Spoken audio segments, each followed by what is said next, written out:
बात एक गांव की है जहां पर एक लड़की रहती थी। उसका पढ़ाई करने में मन भी लगता था। वे दो बहनें और एक उन दोनों बहनों से छोटा उनका एक भाई था।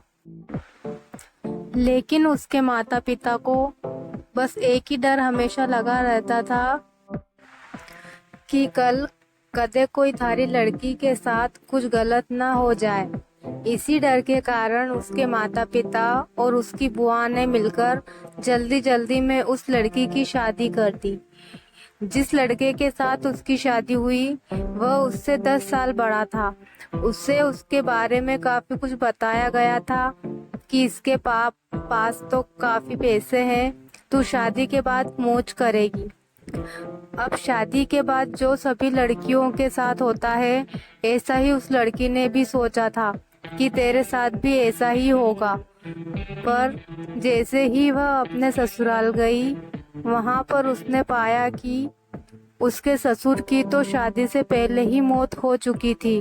अब केवल उसके घर में उसकी सास और उसका पति रहते थे। लड़की के घर वालों ने ये सोच के शादी की थी कि हमारी लड़की आराम से मजे में रहेगी।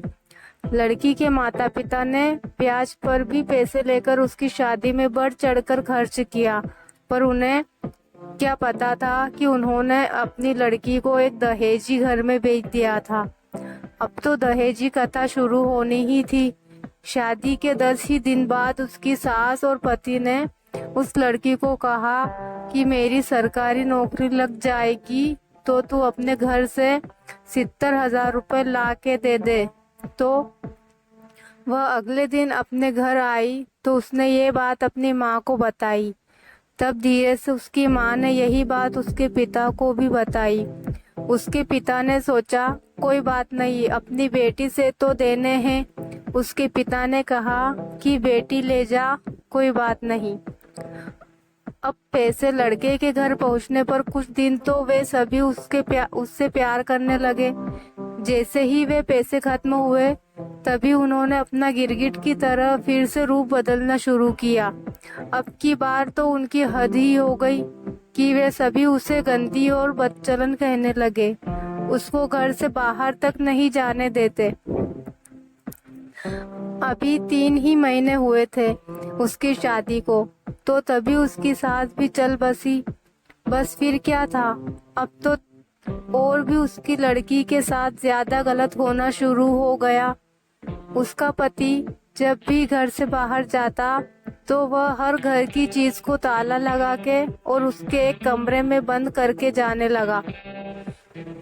वह जब भी कुछ बात करती तो तभी वह उसकी पिटाई भी कर देता, जिसके कारण वह डरती नहीं बोलती थी और न ही उसे कभी फोन मिलता कि वह अपने घर वालों से तो बात कर ले। जब भी वो कहती तो उसे यही बात सुनने को मिलती कि मेरे फोन में पैसे नहीं है। अभी उसकी शादी को 6 ही महीने हुए थे, तो एक दिन उस लड़की का पिता उससे गांव से कहीं जा रहा था, तो उसने सोचा क्यों न अपनी बेटी से मिलता चलूं। तो तब उसे सच्चाई का पता चला, तो वह उसी समय अपनी बेटी की यह दशा देखकर रोता हुए उसे वापस अपने घर ले आया। घर पर आने के बाद उसने अपनी बेटी से सारी बातें पूछी। उसने फिर वहां पर लड़के के गांव में पंचायत भी की। पंचायत में फैसला आया कि तू भाई, इस लड़की ने जब तलाक ही दे दे जो या तने ना है पसंद है, तो उसने वो भी मानने से इनकार कर दिया। अब वह लड़की अपने माता पिता के पास रहकर 12वीं क्लास में पढ़ाई के साथ साथ कंप्यूटर भी सीख रही है और अपनी पिछली जिंदगी को भूलने की कोशिश करती है। पर लेकिन कोई न कोई उसे फिर से उस जिंदगी की याद दिला देता है, जिससे उसकी रूह भी कांप उठती है।